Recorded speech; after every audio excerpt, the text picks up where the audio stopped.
you are about to hear is not science fiction or conspiracy theory, but a glimpse of what is going on behind the closed doors of the United States Pentagon.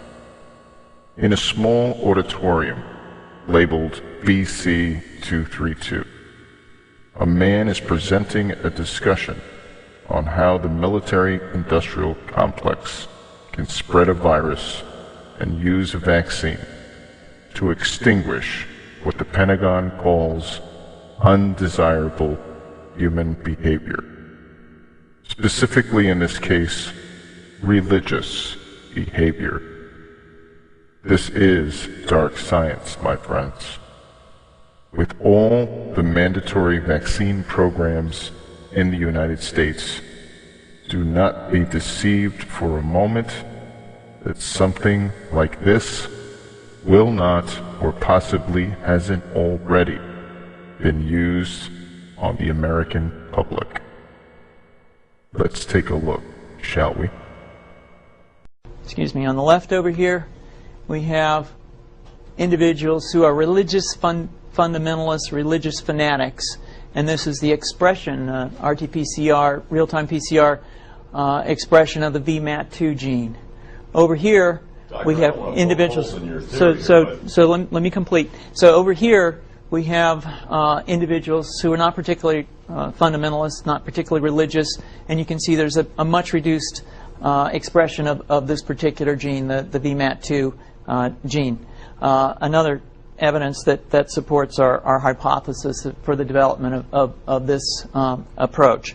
What you see here is by spreading this virus, we're going to eliminate individuals from donning on a bomb vest and going into a market and blowing up the market. So our hypothesis is that these are fanatical people, that they have overexpression of the VMAT2 gene, and that by vaccinating them against this, we'll eliminate this behavior.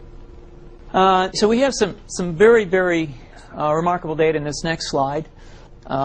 Here we have two brain scans. These are fMRIs. These are two different individuals with different levels of expression of VMAT2.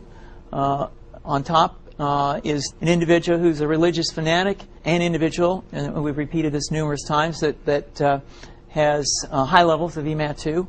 Now, this individual down here who had low levels of the VMAT2 gene, this individual would self-describe as not particularly religious. In each case, these individuals were read a religious text.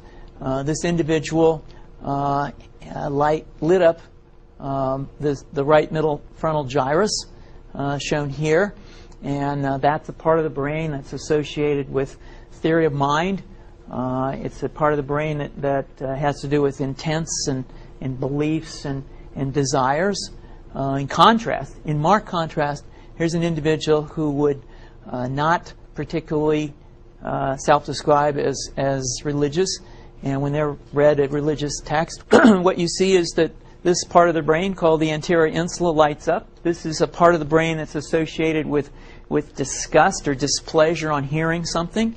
So you're suggesting I take a CT scan with me when I'm evaluating people to determine whether I put a bullet in their head?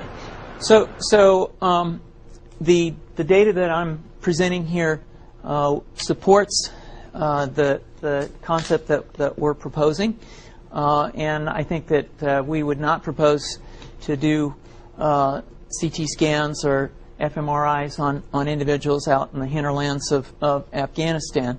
The virus would immunize against this VMAT2 gene, and that would have the effect that you see here, which is it's essentially to turn a fanatic into a normal person. And we think that will have major effects in the Middle East.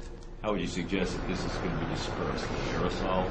Well, so the present plan and the tests that we've done so far have used respiratory viruses, such as flu or rhinoviruses, and we believe that that's a satisfactory way to get the exposure of the largest part of the population. Most of us, of course, have been exposed to both of those viruses, and we're quite confident that this will be a very successful approach. This is fascinating. What's the name of this proposal? Yeah, so the name of this project is FunVax, which is the vaccine for religious fundamentalism. And you have a proposal already? The proposal has just been submitted, and I think that the data that I have shown you today would support the development of this project, and we think it has great promise.